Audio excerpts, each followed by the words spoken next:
কথায় বলে না যে যার শেষ ভালো সব ভালো।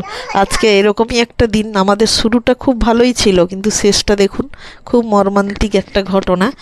আর 25 ডিসেম্বরের দিন দুই যা বাচ্চা কাচ্চা নিয়ে, যেরকম একটা হয় না মাঠে হয় বাচ্চাদের অনুষ্ঠান, সেখানে নিয়ে গেছি। খুবই ভালো ছিলাম, খুবই আনন্দ করছিলাম সেখানে বাচ্চাদেরকে নিয়ে। এবারে বিশাল বড় পেছনের লাইন পড়েছে বাচ্চাদের ঢোকানোর জন্য, কিন্তু বাচ্চাদের সঙ্গে বাচ্চাদের মা বাবা দাদু সবাই ঢুকে যাচ্ছে। আর ঢোকার লাইনটা হচ্ছে, তার ভেতরে একটা কেক দেওয়া হবে, চা কফি দেওয়া হবে, একটা কমলা লেবু দেওয়া হবে, মিকি মাউস আছে, বাচ্চাদের জাম্পিং স্টেশন আছে, এইগুলো আছে। সেইগুলোতে জন্য এক একটা করে স্লিপ দেবে, যার জন্য লাইনটা এই জন্যই। আর আমরা গিয়ে প্রায় আধ ঘন্টাখানিক বাইরে দাঁড়িয়ে দাঁড়িয়ে দেখলাম কি হচ্ছে। আমরা যদিও বা লাইনে দাঁড়াইনি, আমি বললাম লাইনটা পুরো ঢুকতে তো এখন 2 ঘন্টা টাইম লাগবে, অতক্ষণ কে দাঁড়াবে। তারপরে দাঁড়াতে দাঁড়াতে আমার যা গিয়ে জিজ্ঞেস করলো যে আমরা কোনো এইসব রাইডস চড়াবো না বাচ্চাদের, আমরা এমনি ভেতরটা একটু ঢুকে আসতে পারবো, ভেতরে অনুষ্ঠান হচ্ছে, সাংস্কৃতিক অনুষ্ঠান মতো হচ্ছে, বাচ্চাদের সব কিছু নৃত্য আবৃত্তি, গান গাইতে চাইলে গান। এই যে লাইনটা দেখুন, বিশাল বড় মায়েদের লাইন, যে প্রত্যেকটা স্টলে বিশাল বড় বড় লাইন।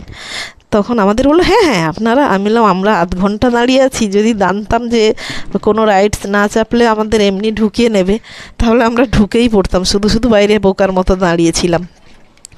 খুব সুন্দর জায়গাটা সাজিয়েছে, মেরি ক্রিসমাস। আর এই যে ভেতরটা দেখুন কি দারুণ, বাইরে এলইডি দিয়ে সাজিয়ে, এলইডিও বড় বড় দেওয়া আছে, কেউ ভেতরে না ঢুকতে চাইলে। এই যে দেখুন লাইনটা দেখুন, রাস্তা পেরিয়ে ওপারে অত অবধি চলে গেছে, পুরো বিকেল 4টা থেকে লাইন পড়েছে। তার যারা ঢুকছে তারা সেই স্টল কমপ্লিট করে বেরাতে বেরাতে তো রাত্রি 10টা বাজবে, আমি জানি না কি করে লাইন শেষ হবে। যাই হোক, তবুও তো মানুষ লাইন দিয়ে ধৈর্য ধরে দাঁড়িয়ে আছে, আমাদের ধৈর্য কম, দাঁড়ায়নি। এই যে আমরা তখনও দাঁড়িয়েছিলাম, ঢুকিনি, অনেকক্ষণের পর বলে কয়ে দেখি বললাম হ্যাঁ হ্যাঁ কোনো রাইডস চাপবে না, তাহলে ঢোকা যাবে। এই যে ভেতরেরটা দেখুন, মেরি ক্রিসমাসের জন্য কত সুন্দর, এখানে পিকচার তোলারও জন্য লাইন। আমি পিকচারও তুলিনি, লাইনও দিইনি, আমি সোজা বাচ্চাদের নিয়ে চলে গেছি স্টেজের কাছে। স্টেজের কাছে খানিকক্ষণ অনুষ্ঠান দেখে বেরিয়ে এসেছি। বাচ্চারা দাঁড়াতে পারলো না, বসার জন্য সিট পুরো ভর্তি, দাঁড়াতে পারলো না, চলে এলাম খাওয়া দাওয়া করার জন্য। এবারে রেস্টুরেন্টে 3 মূর্তি নিয়ে এসে, এই যে 3 মূর্তি রেস্টুরেন্টে এসে তবলা বাজিয়ে দিচ্ছে পুরো। রেস্টুরেন্টের সবাই দাঁড়িয়ে দাঁড়িয়ে এদেরই কাণ্ড কারখানা দেখছিল। তখন ছিল আমার বর ছিল, আর পরে এই হোটেলের কাছে যেতেই আমার বর আমাদের সঙ্গে জয়েন হলো।